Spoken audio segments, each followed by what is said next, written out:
नमस्कार दोस्तों, कैसे हैं आप लोग गाइस। उम्मीद करती हूँ आप सब लोग बहुत अच्छे होंगे।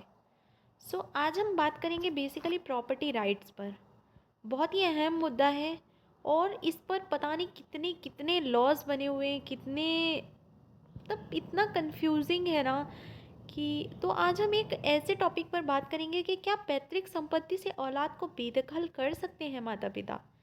क्या है कानूनी प्रावधान, इस पर बात कर लेते हैं क्योंकि ये मामला ना आज के समय में बहुत ज़्यादा देखने के लिए मिलता है। किसी को संपत्ति से बेदखल करना मतलब है कि उसका उस संपत्ति पर कानूनी अधिकार समाप्त हो गया है। माता पिता अपने द्वारा अर्जित संपत्ति से अपने बच्चों को बेदखल करने का अधिकार रखते हैं, लेकिन पुश्तैनी संपत्ति के मामले में स्थिति काफ़ी ज़्यादा जटिल हो जाती है। ऐसे में माता पिता को अपने बच्चों को पुश्तैनी संपत्ति से बेदखल करने के लिए विशेष कानूनी प्रक्रिया का पालन करना पड़ सकता है। भारतीय कानून के अनुसार माता पिता की अपनी कमाई या बनाई गई संपत्ति से उन्हें बच्चों को बेदखल करने का पूरा अधिकार होता है। इतना ही नहीं, अगर माता पिता को लगता है कि उनकी संतान उनके साथ सही बर्ताव नहीं कर रही है, तो वे उसे दी गई संपत्ति को वापस भी ले सकते हैं। इसके लिए maintenance and welfare of parents and senior citizen act में प्रावधान किया गया है। इसी एक्ट के तहत संतान को बेदखल भी किया जा सकता है। कहाँ से कर सकते हैं बेदखल? अब एक बड़ा सवाल लोगों के मन में अक्सर आता है कि अगर माता पिता ने बेदखल कर दिया तो क्या पूर्वजों की जमीन जायदाद से भी हक छिन जाएगा। इसका सीधा जवाब तो नहीं है, लेकिन इसमें अपवाद भी है। माता पिता केवल अपनी अर्जित संपत्ति में से ही संतान को बेदखल कर सकते हैं। अगर उनके पास कोई पैतृक संपत्ति है तो उस पर उनके बेटे या बेटी का अधिकार बेदखल होने के बाद भी रहेगा।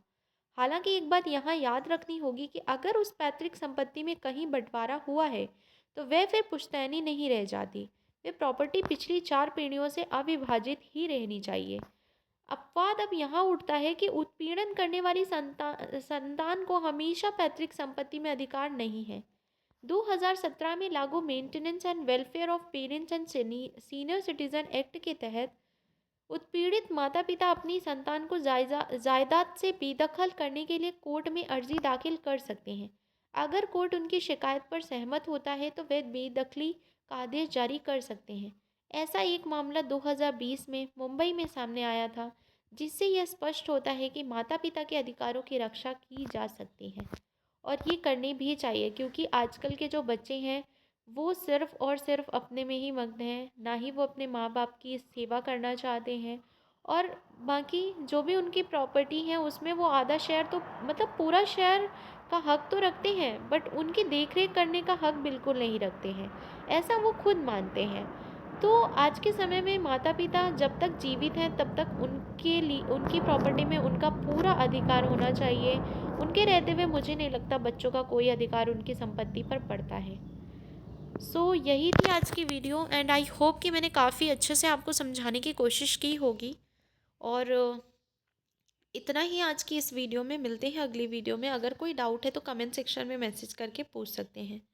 सो डेफिनेटली आप लोग चैनल को भी सब्सक्राइब कर सकते हैं। आज के लिए इतना ही। जय हिंद, जय भारत।